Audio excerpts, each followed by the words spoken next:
to tonight's presentation on... Not very loud. Hello? That's it. I have to talk like this.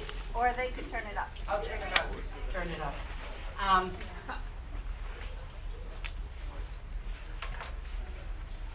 Hi, I'm Freddie Gillespie, and I'm a member of the organization called Save Our Heritage. And I want to be clear, I am not speaking tonight representing any committee or commission I may officially sit on for the town of Southborough. Save Our Heritage was a citizens group, and we're kind of bringing this presentation to show, well, to talk about where we are and what the warrant articles are. And it's related to the work we did last year. And I see many of the other members of Save Our Heritage in the room, if you want to just wave your hands. This was a group that was made up of a combination of neighborhood who live adjacent to the St. Mark's Golf Course, open space advocates, and golfers. Well, some golfers. And I'm going to talk about that. So I'm calling this Southborough's Grand Compromise. And one thing someone told me once about a compromise is, you know, Freddie, a compromise is when both sides, neither one's really happy about getting everything they want. That's what makes it a compromise. And this is about St. Mark's Golf Course. And I'm just going back over how we got here because it's relevant to this town meeting. Southborough Golf Course. Well, it was St. Mark's Golf Course, Okay, what I'm good, talking. good. I'm doing history here. Okay. All right? We'll get to that. That comes later. I was just reminded, for those that don't hear, that it's the Southborough Golf Club, and that's true today, but a little over a year ago, it was still St. Mark's Golf Course, and its future was undetermined. So we came to a town meeting, and this was our group, Save Our Heritage. No development on the golf course. There were other positions. The selectmen favored putting the public safety building there with the rest of it saved for future development for town needs. Unknown what that would be. The open space and the community with the Save Our Heritage was no development, save the whole golf course. Shortly before the town meeting to buy the golf course for the public safety building, a wise person came to me and suggested, Freddie, why don't you think about a compromise? And my Open Space Preservation Commission that I sit on was interested in doing that. It didn't look like either side was going to fare well the way we were going. And we came up with an amendment, which was buy the golf course, 5 to 7 acres for the public safety, with the rest in a permanent conservation restriction to protect the land to be used as a golf course, passive recreation, and conservation values. 20 minutes before town meeting started, the selectmen adopted it. And then at town meeting, everyone in the room there, mostly, yeah. I think it was almost 100%. It was 90-something%, I think, that voted in favor of the compromise, the amendment. What that meant, though, and why I'm going over it, is it was 20 minutes, so there was no plan how to accomplish keeping the golf course running, which is what was promised and was part of the whole view of the amendment. So, and it wasn't an easy compromise. I mean, there are people in the room for the Save Our Heritage. They didn't want to give up on preserving the whole golf course. There were people from the development side who weren't in favor of giving up the rest of the golf course for future development. So it truly was what I want to call the Grand Compromise. We should remember it as that, because it really was pretty significant. So here's St. Mark's Golf Course. It's not just about, these are some slides from last year, some of you should remember them. It's not just about golf.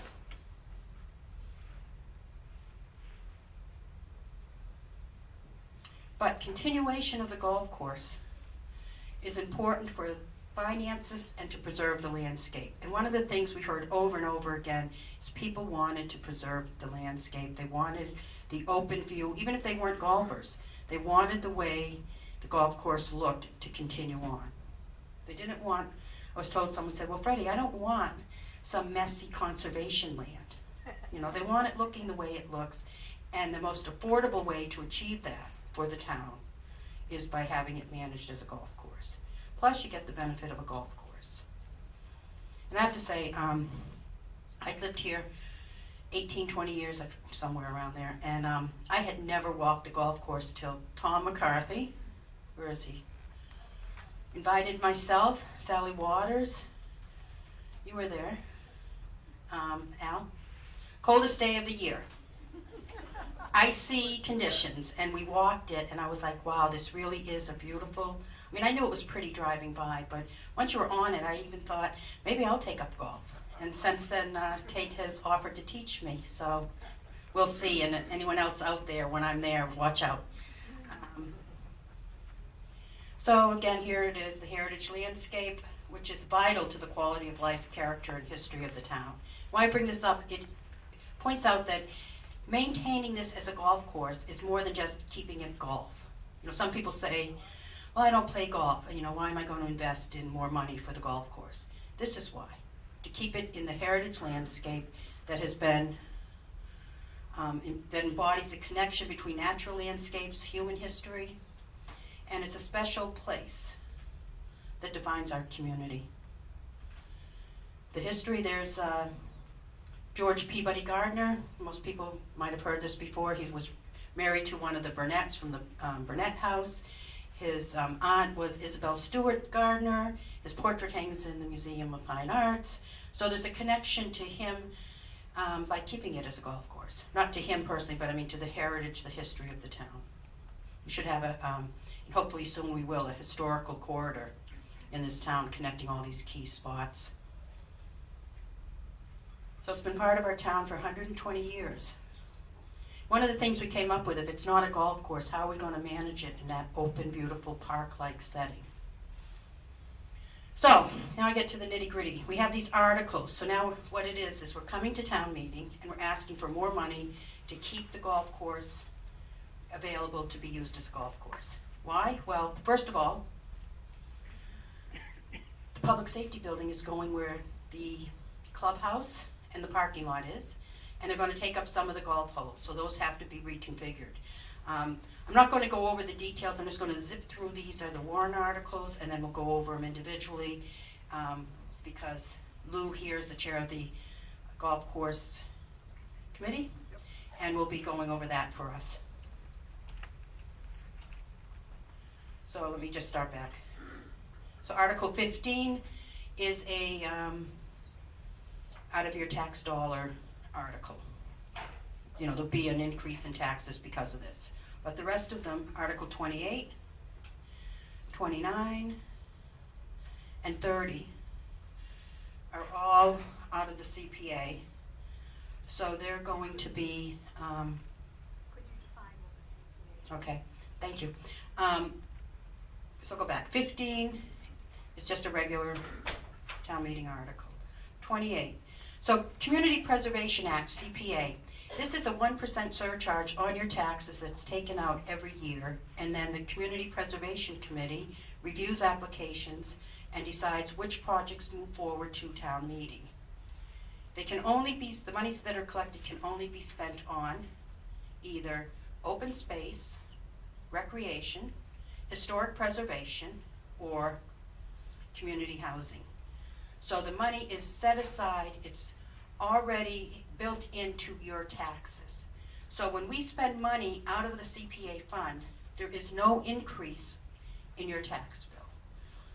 I'm on the Community Preservation Committee. I'm the chair right now, and I'll say we do not take it lightly, that this is tax money.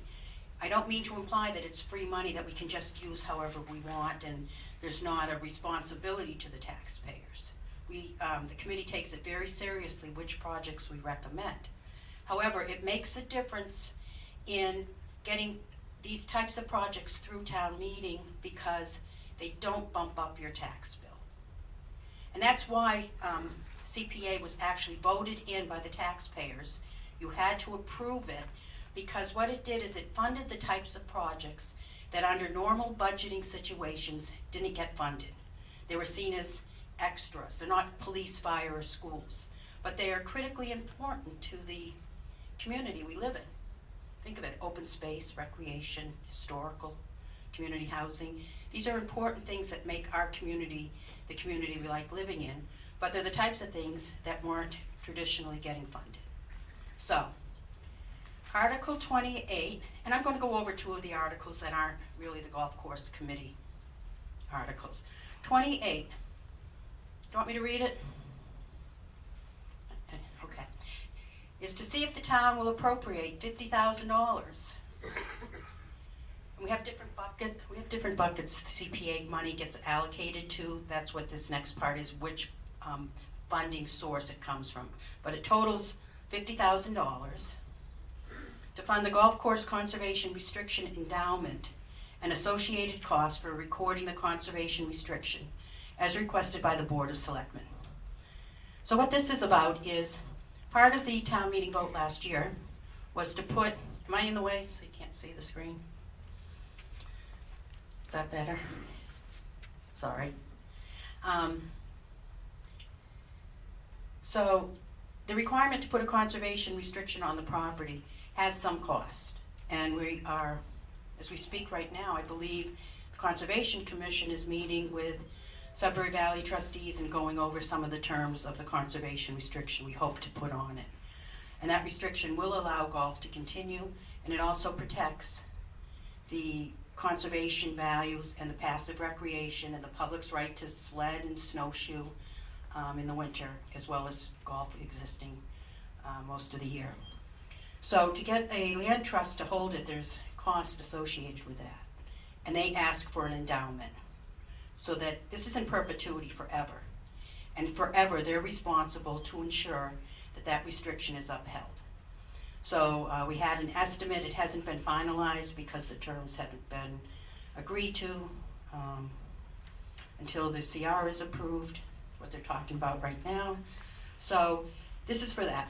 And there's also, we have to do a site plan, which means you go around, if Sudbury Valley trustee ends up being the holder or co-holder of the CR, they go through the property and they monument every angle point, every significant feature, the beautiful tree, the rock. They GPS it, they take photographs, they write a written description, and that gets filed with the CR so that 100 years from now, someone can go and look at it and say, this is where this is supposed to be. And of course, over time, like if lightning strikes and knocks a tree down, that will be recorded so they'll know why the tree wasn't there.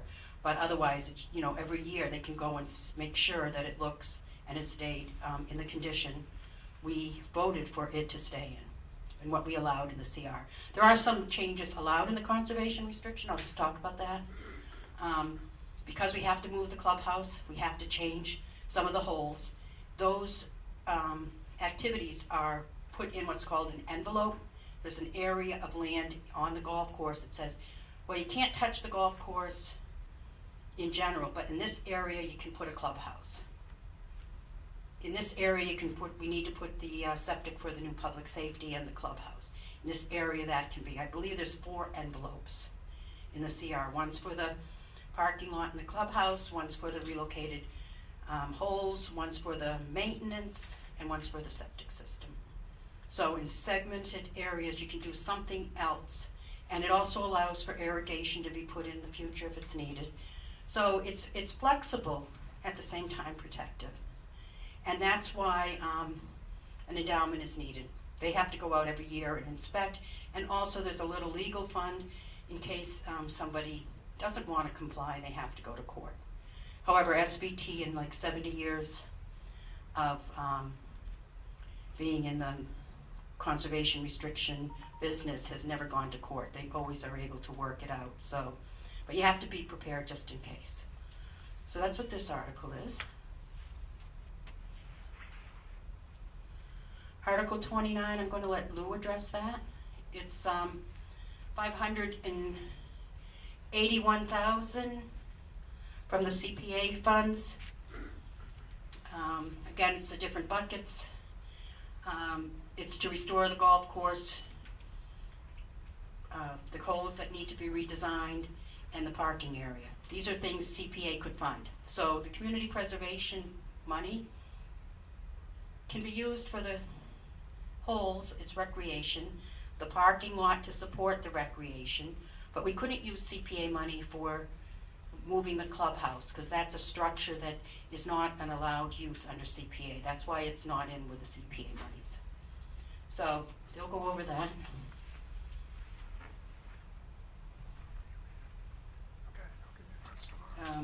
You want me to read the summary, or are you going over that? Okay. I feel like I'm dancing here. So the summary, it's the article allow the town to restore the golf course to a visually appealing, playable condition and preserve the recreational opportunity provided by the course. It preserves historic open vistas, natural habitat, and passive recreation opportunities. In addition, the article allow the town to construct a parking area and retaining wall. The project is needed because construction of the new public safety building will effectively end golf course operations unless funds are allocated to restore the course to the appropriate playing state for future potential. Continued golf course operation is required under Article 1 of the March 8, 2017 special town meeting, as I'm calling it the Grand Compromise, which passed with more than 90% of town meeting attendees voting in favor. An owner's project manager under the supervision of the golf course committee will be chosen to oversee the project. And I want to say, going back to the money, $581,716,000. That was a high end. When the bids come in, we expect them to be lower. And we don't pay this much. We pay as much as the selectmen negotiate in the bidding process. And we expect it to be lower. And I can't say more at this time.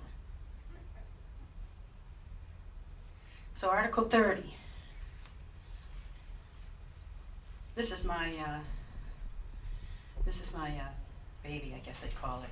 It's $15,000 for the implementation of the Audubon International Classic program at the golf course. And it's jointly proposed by the Golf Course Committee and the Open Space Preservation Commission. Said funds, that's just the blah, blah, blah. All the CPA articles just say how the money gets spent. I wanted to make a motion. Would you explain to us what an Audubon? Yeah, I'm going to do that. So here's the summary. And I just also wanted to mention all of these articles were voted and supported by both the Board of Selectmen and the Advisory Committee.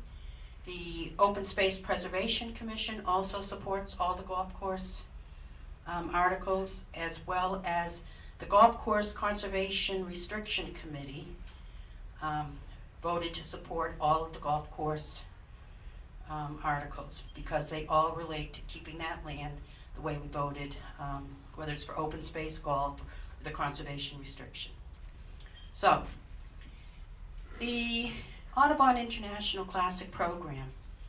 So I'm on the Open Space Commission, and we have a native plant pollinator initiative we're working on, and I happen to be looking around at different programs, and I came across this thing called Monarch in the Rough being the rough of golf courses. And then I came across this program. It was Audubon International. I was like, well, what's that? They have a golf course program. So I did some investigation, and turns out it wasn't quite Audubon the way we think. It was actually a golfing organization that, sort of found an Audubon chapter that wasn't in action right then. They kind of took the name, and then they became Audubon International for golf, right? So first I was excited, then someone said, wait a minute, it might not be what you think, they might just be greenwashing. So I went through, they're not membership based, but they have 8 directors.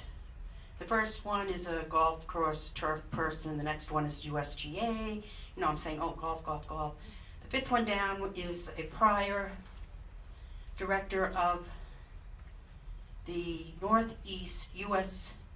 National Wildlife Refuges, all of the Northeast.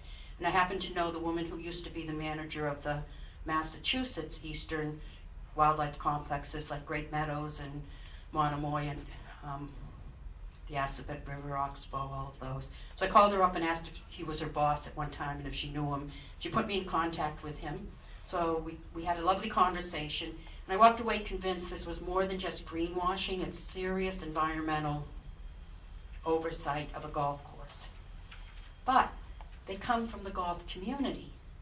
USGA funded and supported, which means it's a perfect mix as we embark on this unique project where we have a golf course owned by the town with a conservation restriction on it, looking after our open space and wildlife habitat values on the property.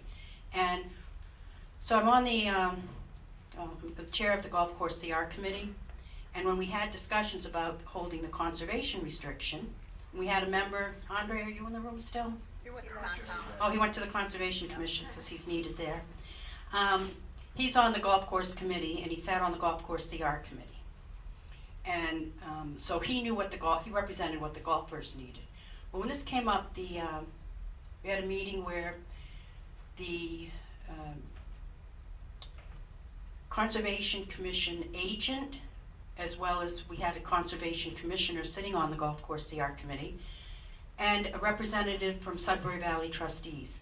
And we're asking about the management plan that's going to be required under the conservation restriction for golf. And how would it be implemented and they both agreed they had no idea how to run a golf course, what they should be looking for, what oversight, and that they'd need to hire an expert to help them.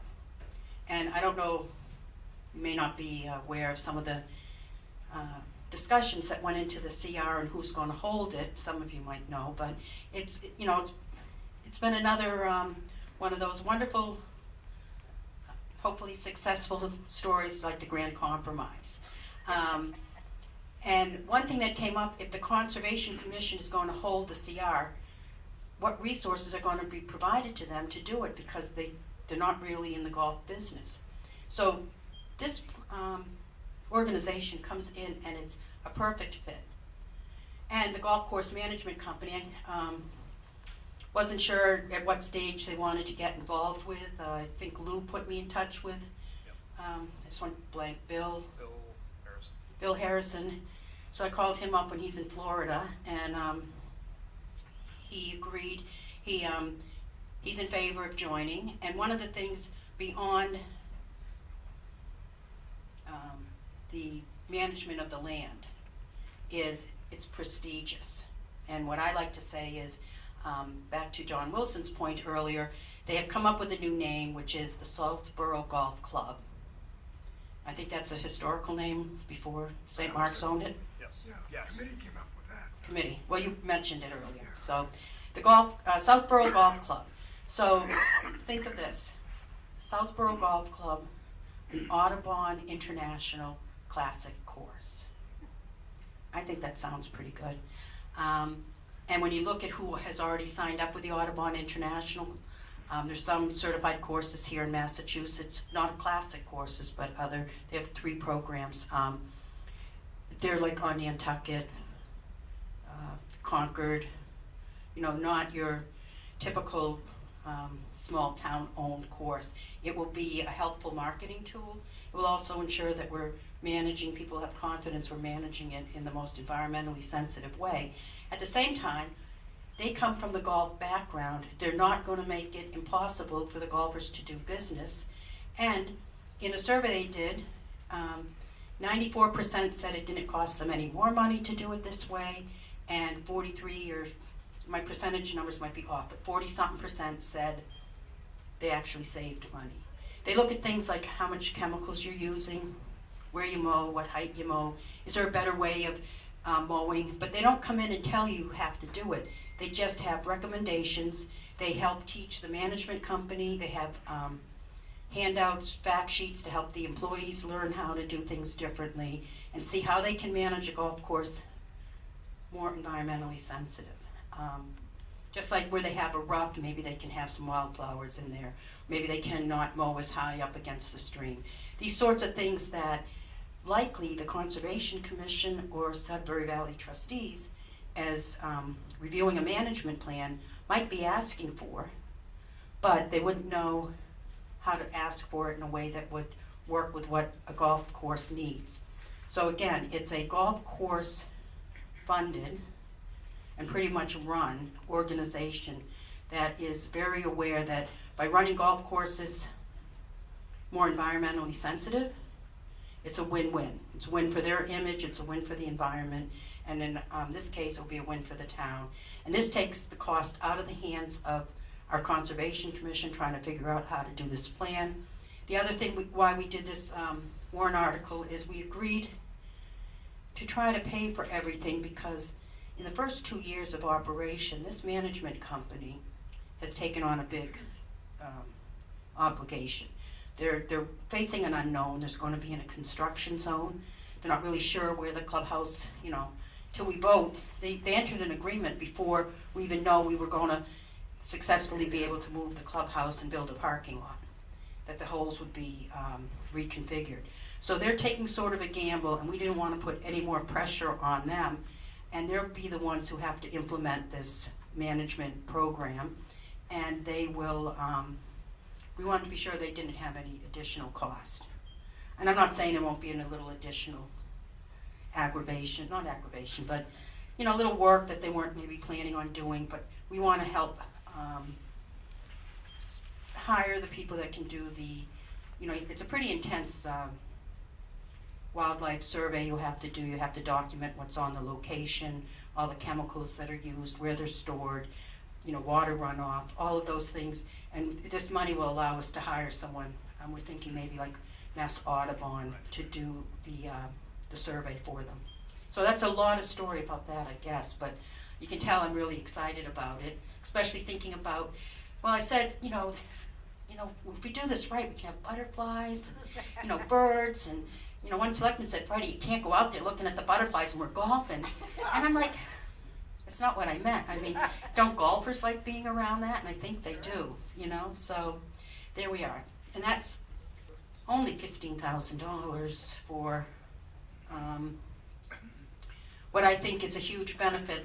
It's going to be well worth more money than that in what's going to accomplish for the management plan. I also looked at it like an interpreter.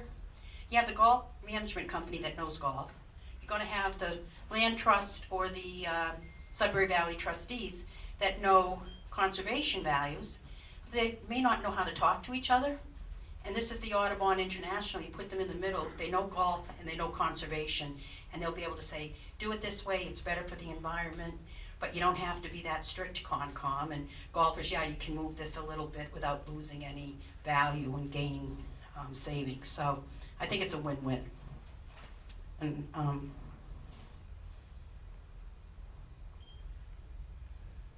there we go. So Lou's going to talk to the golf course reconstruction, and then we'll open it up to questions.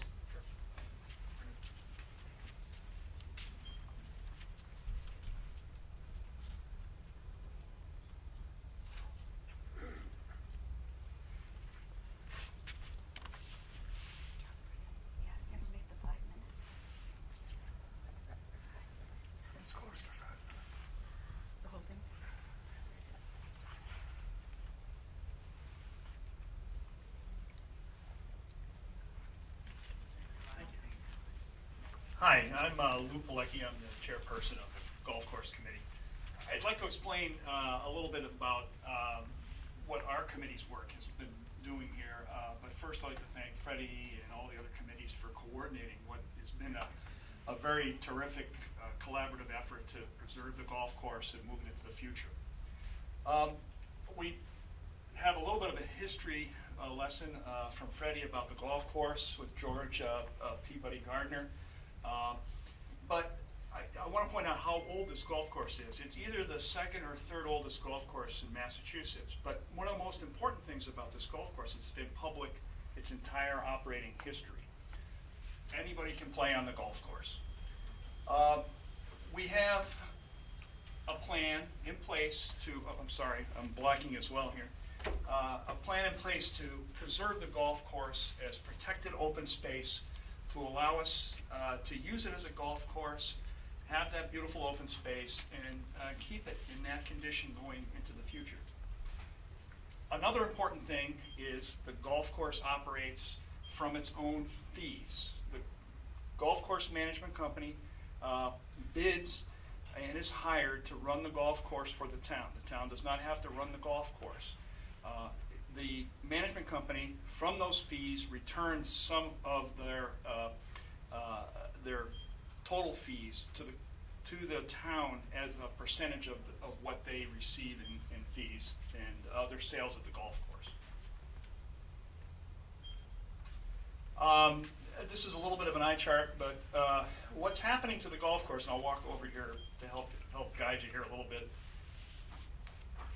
This area here in the red line is the area of the golf course today that is being lost to the public safety complex. So this is the boundaries of all the construction that's going to happen within the for the public safety construction. There's a new road coming over from Woodward School. We have a couple of different access roads, retention ponds, parking, a whole bunch of facilities that are going to be built there on what exists right now, where the ninth green, the first tee, the clubhouse, the parking, the practice green, all that stuff is going to be scraped off the golf course.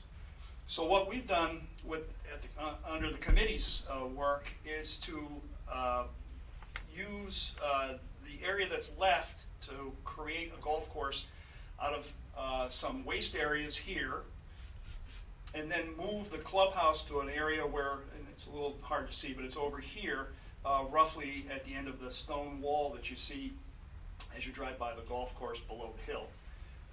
We're folding the golf course up. The course is actually going to be roughly the same length as it is now, which is important for playability. No one would like to play a course that's too short. With the help of a golf course architect, Robert McNeil, we've laid out a plan for how we're going to reconfigure the golf course. And that really has to do with the amount of money we need to create an access to the golf course, parking for the golf course, move the clubhouse, hook it up to utilities, and then reconfigure the course itself to be playable. And all at the same time while the septic system for the public safety buildings being put in here. So that it's going to be very busy here, certainly for at least a couple of years. And Freddie's right to point out that our golf course operating company is taking a bit of a risk here to operate the course while we're doing all this work to it.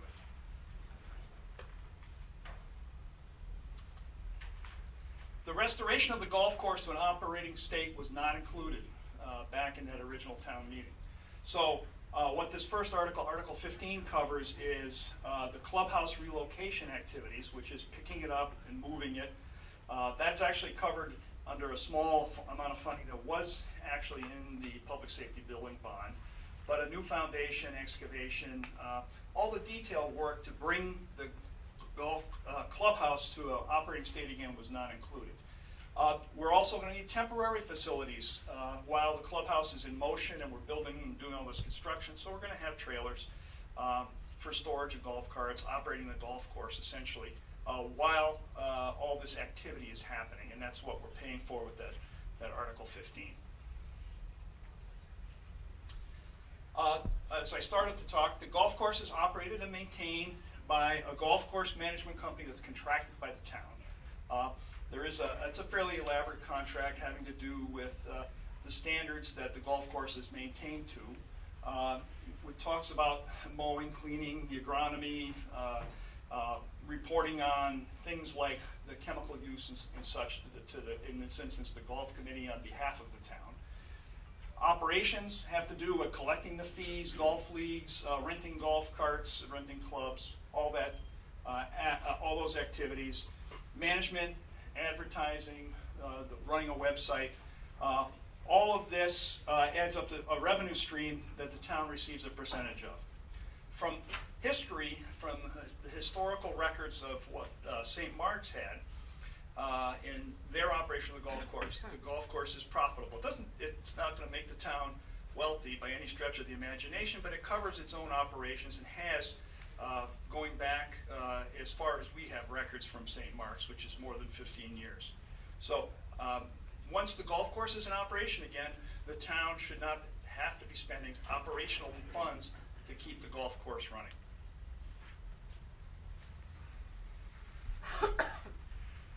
We would like you to support this article.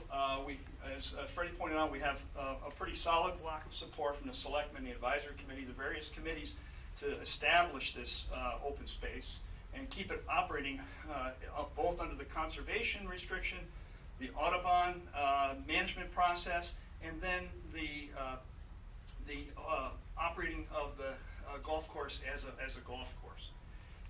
We'd like these further articles, 28, 29, 30, are the ones that Freddie discussed in some detail, are all part and parcel of the package to make it work. That in its entirety makes what we've proposed here go together and work. Questions? Yes, please. So, the Audubon International Management Program, is that going to be an ongoing fee for that? And is that different than the yearly fee for maintenance? And one thing that Freddie mentioned that you didn't know, somebody didn't know how to manage a golf course, but we have St. Mark's. Why not ask them? St. Mark's did not manage the golf course. They hired the management company that we have. We're going to use the mic. So we're talking separate things. The golf course management, and some of you, is I singing there? Two going. I don't have it on. The question was, why are we having Audubon International? Doesn't the golf course management company know how to manage it? And if the town doesn't, couldn't we ask St. Mark's? And the issue is, the management company knows how to manage the golf course, but they don't know how to manage it under a conservation restriction where you're going to have the holders of the CR looking at the conservation values of that property, which are more important now under the vote town meeting had to put a conservation restriction which protects the conservation values of that land, wildlife habitat. And when you have somebody holding a CR and they're responsible for it, and they're coming from a strictly conservation oversight regulatory viewpoint, but they don't know what a golf course needs, and sometimes you might be more restrictive than you need it to be because, just don't use that, don't do that, and they can be educated by the golf course management company. There's certainly, when you're looking at managing for Sudbury Valley trustees, the land trust, they don't hold CRs on golf courses. This will be the first one. It's a way that more golf courses are being protected today. So it's, we're sort of ahead of the curve. There'll be more, actually, after they had the conversation with us, they're looking at it, I think, in Stowe, holding one there. But it means you're mixing the two values where it used to be golf first and foremost, and yeah, you had to protect what legally you couldn't dump in the stream or the reservoir, but now it's looking at doing it even better. Having a higher standard of conservation oversight when you're managing a golf course without restricting the golf operations. And that's a balancing act. Didn't you say that the Audubon International, that was sort of Audubon in name only, are they really a conservation organization? And the answer is, I brought that up because it was pointed out to me. And like I said, I did my due diligence. I hunted a man down from U.S. National Wildlife Refuges. He's a botanist. He's engaged in land trust. And there was another woman. I have utmost, after talking with him, utmost respect for the intent and ability of this organization. And I didn't mean to say that they're not a conservation organization, but they're not a typical Audubon, like Mass Audubon or Audubon International. But what they have done is they have certified not just golf courses, they've gone on to motels, hotels, well, probably not motels, but pretty good resorts like on Hawaii and internationally, you know, top shelf types of places that are being built new. How do you do it in the most environmentally sensitive way? Sort of almost tapping into the, what's that called, the ecological tourist business there. They also are working with communities that are becoming green communities. So they have started out in golf and they've branched out, and they're very highly respected. So I didn't mean to downplay them at all. I'm just saying, first I thought, oh, Audubon, and then someone said, well, it's not the Audubon you're thinking. And then when I looked into it further, it is a very reputable and highly prestigious organization to be associated with, just different than our normal, like Mass Audubon. So, sorry to interrupt. Can you turn your mic off, Freddie? Just for a sec.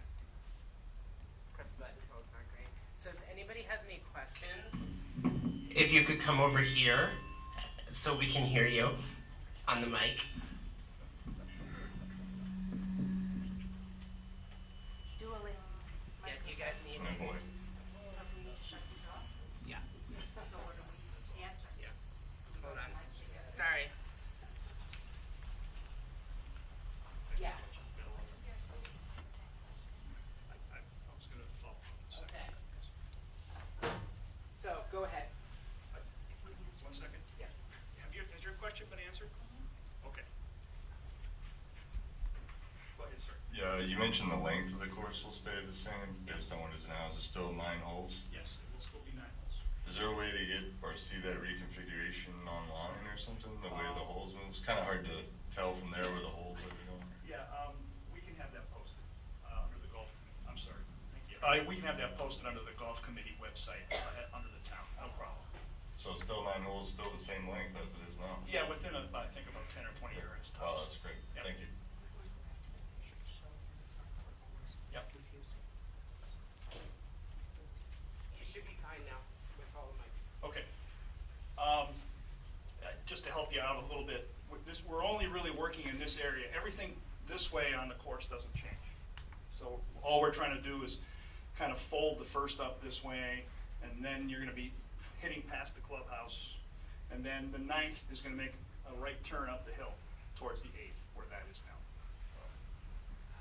So the, excuse me, Yes, sir. so the 8th green will be beside, the 9th green will be beside the 8th tee? 9th green is beside the 8th tee, correct? Okay. I thought that might help some people that are familiar with the course. Okay. Yeah, so it's really the 1st and the 9th, that's all it's changing. Right. More questions, please? Anybody? Yes? I didn't hear the answer to the question that the woman posed about whether the 15,000, is this an annual fee that's going to happen over and over, or is that a one-time fee? I think Freddie can handle that one. You'll restate her question? Yes. Okay, so the question is, the 15,000, is that a one-time fee or an annual fee? And the answer is kind of both. $15,000 covers all the expenses we anticipate for the first 2 to 3 years while the golf course is under construction. There's an annual, so how does it work? First you have to pay to sign up, you have to apply, you have to submit a pretty intense survey of wildlife, all the natural resources on the site. We're going to have to hire someone to do that. Then there's water quality monitoring you have to do while it's under construction for the first few years. We estimated what that would cost. There's putting the whole plan together. There's an annual fee, it's like, I think it's $800 or less per year. Different programs have different dollar amounts. So after you originally sign up, it's costlier in the first years to get everything done. Then you work towards certification. Once you're certified, and let me step back on that. There's no requirement. If they have if they say you have to do this, there's no timeline. You have to get it done tomorrow if it's too onerous for the course. It's something they work with you to achieve. the management company and the owner of the course get to decide how far and if you even want to get it certified. Of course, there's a real benefit in it. What we're going to get out of it first and foremost is help with the management plan for both the management company and the holders of the conservation restriction to agree on. I mean, we'd be paying to have someone help us do that anyhow. So there's that benefit. And then once it's actually certified or moving on, the cost goes down, and it's, we anticipate that the golf course, after the reconstruction is done, is certainly going to be financially solvable enough to pay their own fee every year. So it's not like a town fee. It's going to be, and the $15,000 isn't a one-time fee. It's all of those things rolled into it. The cost of water quality monitoring. There's monthly reporting. We have to have the representative from Audubon International come out and inspect and write a plan and work with the management company. So there's front-end heavy cost, and that's what that's for.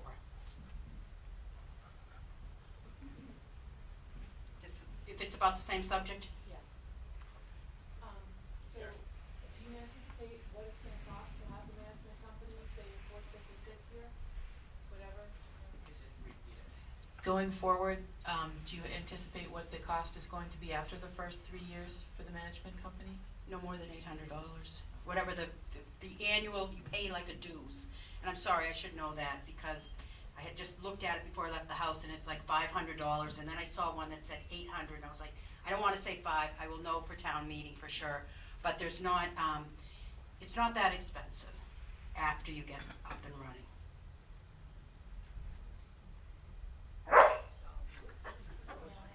Okay.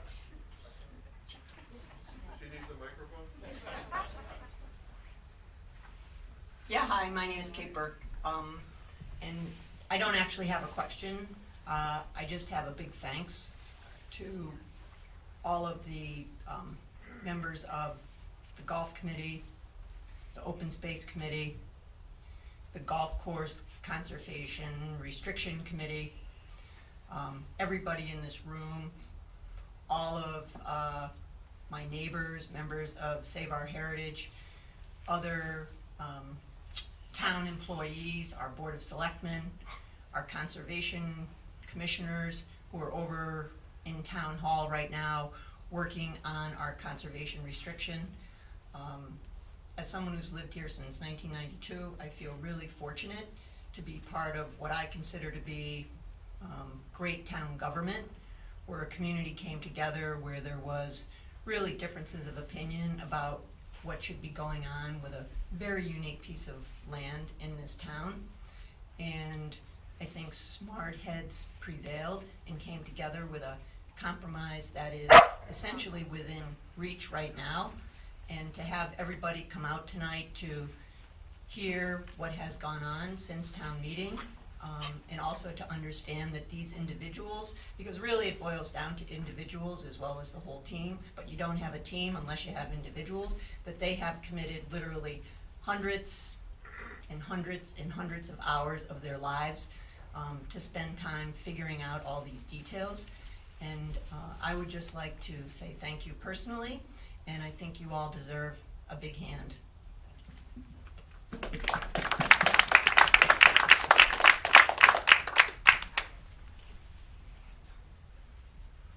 Any other questions? Thank you for that, Kate. Hi, I have one question. You mentioned Article 15 is a tax increase. Can you speak a little bit more to that? I thought you had explained it as being helping to cover some of the initial costs. Is that a one-year tax increase, or is that ongoing, and how that works? Thank you. Sorry, I'm moving his. Oh, that's fine, that's fine. Yes, Article 15 is a tax increase. It's a bondable article in the town warrant. The actual numbers, I think, are being finalized right now for town meeting, but it's on the order of about $300,000. It's not a tremendous sum, but it's a sum that wasn't budgeted back when the public safety building was established. So to understand that, it's bondable, and when it hits, so that when it gets bonded out, there'll be an increase in what the town needs to receive in taxes, so your tax bill will go up a little. How much it is per average household, I think once they know the amount, they can make a guesstimate, Right, but, Brian is working on that, but he has not given me that. you know, so they'll find that out, but I don't wanna even estimate, but because the CPA is already a portion of your taxes currently, all of those other warrant articles do not result in an increase in your taxes. They're just money that is already being collected, and that's how it will be identified to be spent. Like we do every year, we use it on different projects. So it actually helps make it more affordable, because your taxes, like if all of these were together, you know, you'd have a much higher bump to your tax rate. That's why the Community Preservation Committee, when they heard these were coming forward this year, which we hadn't been anticipating, we actually stopped our annual town meeting review process, so they could come in and get their applications in. Our warrant articles were due at the Selectman's office, and we stopped everything so we could review their new applications and fund it. So that was another group of people that worked really hard to help make this move forward, because they think it's that important. So That Article 15 is a one-time charge, right? The question is Article 15 a one-time charge? And that is correct, it's once. If we could wait for the microphone, guys. I'll bring it over, I promise. I'm sorry, I'm not sure when the public safety building is starting construction, but do you anticipate this happening like this summer, or is the course gonna be open this summer? Or what do the next couple of years look like for the course? The course is gonna open normally in the spring, is actually, I think the flags are in, right? I already saw people golfing there. Yes, so, but, No construction yet. no, you'll see stakes and everything all over the course, but the first thing that's probably gonna happen is the clubhouse will close sometime, I think in June. Again, I haven't seen a complete schedule from the public safety people. And that'll mean that's when we switch over to trailers, and then when they start scraping the greens, we'll switch to temporary greens and temporary tees. And that's this season? You This think? season, for sure, yeah. Right.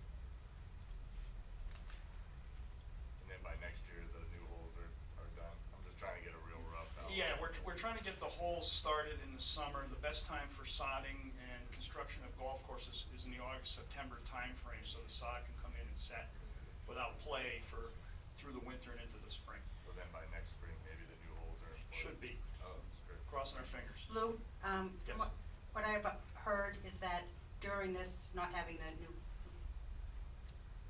Go ahead. the whole reconstruction done, you're still gonna have temporary holes. Yes. You're gonna because put a little can't- bucket out there. Yeah, you can't play on them until Yeah. they're finished, yes. No, but the temporary ones will be available, Yes, so you that's still correct. have 9 holes. Yes. Yeah. I just wanted to, Tom, before you go, I was just gonna say something. Yeah, Or go he's ahead. standing, no, go ahead, Tom. No, I go don't, ahead, Fred. I don't wanna stop you. I just wanted a clarification. My understanding is that you'll have a temporary tee for the first hole, Correct. but that green will be the green that's there now. The first hole. The first hole, yes, yeah, I'm sorry. First green First will green be, does not- and you'll have a temporary tee, right? Right, And then you'll have a temporary green for the ninth hole. that is correct, sir. Other than that, we'll be playing the regular tees and greens, is that correct? That is correct. Okay. I just wasn't quite sure that what was gonna happen, but it is what's gonna happen. That's exactly right. Thank you. So I just wanted to relay a funny story. The Open Space Preservation Commission we have an annual winter wonderland during February school vacation. And we decided to do it at the golf course this year, because we've done it at like Chestnut Hill Farm, or we try to bring it to some place where people don't necessarily go all the time and, you know, introduce them to it. So it seemed perfect to do it at the golf course. But it got pretty warm. So we changed our winter wonderland to Come Fly a Kite. And then it poured and poured and poured. So we turned it into come take a walk. You know, we used umbrellas. I had to keep making new flyers. And so we're in the clubhouse meeting, and it was pretty much a lot of people interested in learning what was going on in the golf course, not our traditional 75 kids with sleds showing up.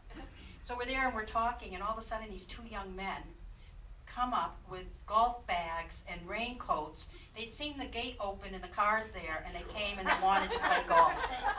And they must have driven by and seen it, and then they drove, you know, they came right back. And it was like, we want golf. And it's like, yeah, no, it's not open. We're just... What's your fees, Freddie? I tried. But we sent them on their way. But I'm just saying, you know, for someone who's not a golfer, it sort of just, you know, felt good to know that this really is something people want. You know, and that they'll come out in a pouring rainy day just because they saw the gate open, you know. Said, no, it's not open yet, so. Just one small additional thing, just in terms of the future of the golf course. Millwood's closing, Stony Brook closed. There's a lot of golfers that need places to play, particularly affordable public places to play. So this course will be in a good situation when it's restored to operations. Really looking forward to that. Reports from the management company say that they've had inquiries about people moving their leagues here wholesale if we're open. So there is a built-in demand for it. I wanted to add to that because from the Open Space Preservation Commission's perspective, you know, I stay in touch with what's going on in these other golf courses. And when this came up, people said, oh, you can't make a go of golf, they're all closing. The reality is they're not closing because golf is out of favor, so much as they're closing because you have a family-owned local golf course. The parents pass away, now they have 4 children and their kids, and they're sitting on a property that made a great living for their parents but doesn't really support 4 families. And some developer comes and offers them millions of dollars, and what do they say? Oh, no. You know, so they're being sold because the land is more valuable for development than it is as a golf course. And that's why we're in a unique position. The golf town's supporting this. We love the views, we love the value. It's got conservation value for a golf course. Wildlife habitat, it ranked one of the top priorities, even as a golf course, on an Audubon, Mass Audubon did a wildlife survey in the town of Southborough and was one of the highest ranking properties. It's been on our open space and recreation plan as the highest priority for over 35 years. So I think we're in a wonderful position to keep a golf course going. I think you're going to see an increase in demand. It's not people saying like, oh, all these courses are closing, you'll never make a go of it. It's like, no, those are just future golfers for our course because they don't have a place to go. And like I said, I'll be picking up clubs this spring. Watch out.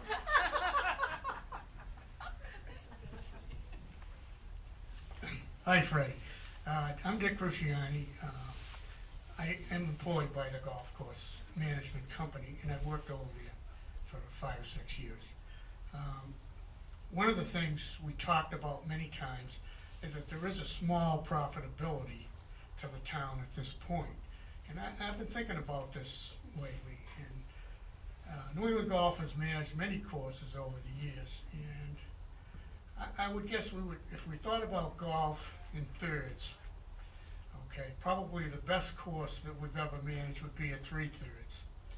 And currently, I don't know if any are up at the 3/3 mark, but they're operating at 2/3. Currently, this one is 1/3. Okay. Dick, what's a third? Around 15,000 rounds.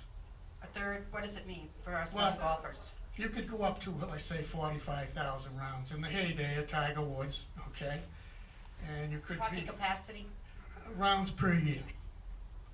Okay, now your profitability, let me say this, all the expenses and a profit is now coming to the town, even though it's not great.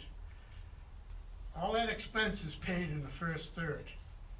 So if we were able to increase by 1/3, the money coming in is really not going out as far as expenses. There would be some, but very little. So there is potentially what you're saying with courses closing Millwood being one of them, and the people coming in, there is a potential here for the town to make some good money. And I don't think that's been out there before, and I thought I would bring it up. And I thought it was important. And add to it that it will potentially be a Southborough Golf Club, an Audubon International Classic course. Absolutely, Freddie. That's gonna bring them in by the thousands. And I also wanted to point out that the cost savings of running it as a golf course. When we purchased this, and I spoke to it earlier, people want to see it as an open, park-like setting, something we don't have in town. And there's a cost to that, and one that is unlikely the town would ever manage it to the heritage landscape that we love and see today without the help of the golf course. I mean, you could have no golf and you could still mow it and make it look like a park. That would cost a lot of money annually. We work on the stewardship committee for Breakneck Hill. We mow that once a year, and that's not the look people are looking for at the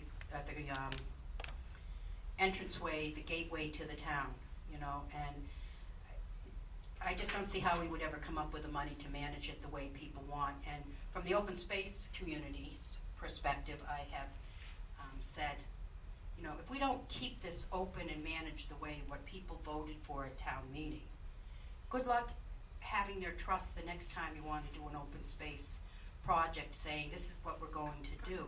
You'll lose their trust. So, and not just for the open space community, but for the selectmen and for all the townspeople who said, we thought we were protecting this the way it is today as a golf course, that viewscape.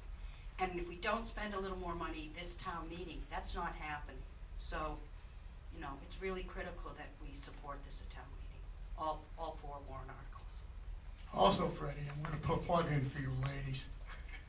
I don't know if everybody's been watching, but Augusta is on. And one of the things that Augusta National is going to do next year, they're going to have an amateur tournament for the young ladies across the world, I believe it is. And that's a big up-and-coming event. And a lot of people fear golf is on a decline since Tiger went down. It did, but it also reached record highs that we've never been at when he was around. Not only are golf courses closing because of what you said, that can sell the land for more money. So that's a good thing for the town of Southborough. It's a bad thing for the rest of the towns and the rest of the people that own the courses. But what I have witnessed myself, probably in the last 3, 4, 5 years, is the participation from ladies on the golf courses just tremendous. And it looks like they're going to be at least half of the future of golf, if not more. So Well, I don't hope they're half. Well, they never were, Freddie, really. To be honest with you, it was kind of a man's thing. And The times are what are changing. ladies doing here? But that has all changed. Now they let the men play once in a while. So I just wanted to say that. Thank you. Thanks, Dick. Any more questions?